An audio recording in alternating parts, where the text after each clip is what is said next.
Hi, everybody. This is Mark Sebastian, founder of OptionPit.com and your favorite person. And this is the AM Volatility Report. Reminder, none of this should be construed as investment advice.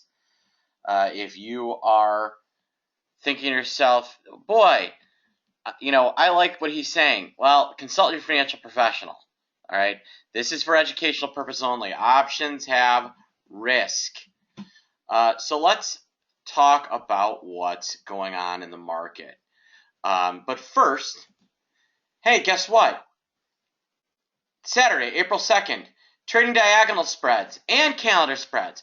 An awesome course that you're going to want to take.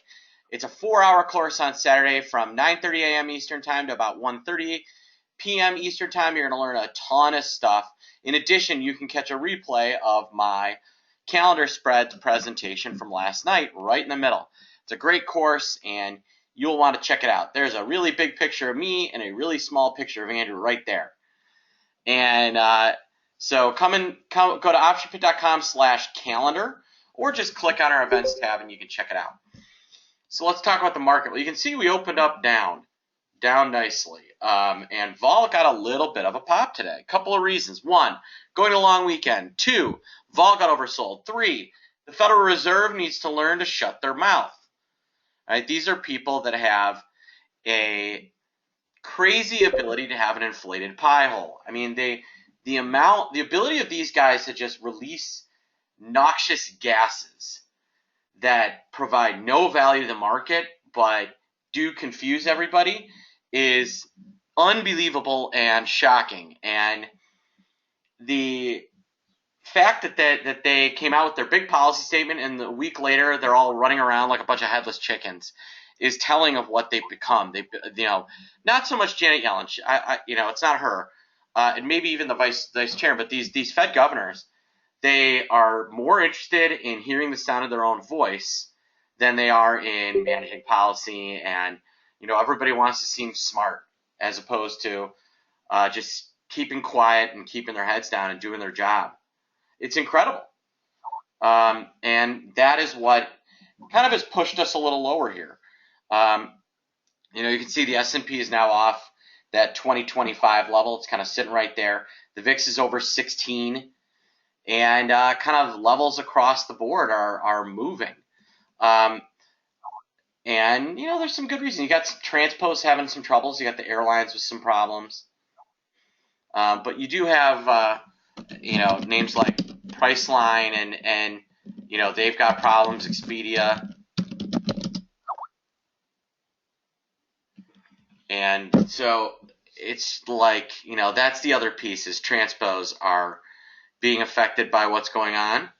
And then additionally, you've got the Fed governors. With that, you do have oil moving again. You can see oil USO down some. But I would point you toward looking at OIV, and it's still relatively low. You might get another shot at 50 here. But this may be oil's the last chance to sell volatility in oil for some time. Additionally, they're begging, VXX and UVXY, even with the move today, if I pull up the VIX complex,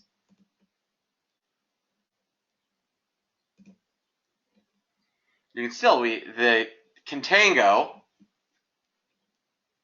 is still decently steep. It's flattened, but not crazily. Vol's up some, but not crazily. And so these still have a headwind at them, even if they're up some. So I wouldn't be surprised to see some near-term profit taking on these. UVXY is up almost $5. That's a nice little move on really no movement. I don't think you're going to see a lot more of that quote-unquote piling in these names anytime soon. The one area where there is a little concern is this TLT, where movement, one can clearly see it's made a nice run back above 130. So, as I review, I think, this is kind of what I was thinking when, hey, we might back off a little bit. I think this is our little back off. We maybe get a little rougher today. I don't know. And then coming out of the long weekend, a couple of things like that will probably kind of sustain or turn things back around. But for now, I think a vol of 16 sounds okay. It's a 1% move. Maybe things got a little touch overdone, but it's not going crazy. And the vol futures trading, coming off a long weekend, that puts VIX at 1680, 1690, and the vol futures at 1820, 1830. That's about right. So things appear to be somewhat kind of normalized. We talk about when that spread moves, typically you'll see VIX catch up a little more than the future does, and that seems to be the case here today. All right, folks. On that note, if you've got questions, you can email me, mark@optionpit.com. You can call me 888-TRADE-01. And again, don't forget to go to optionpit.com/calendar to sign up for our calendars diagonals class next Saturday. Have a great morning.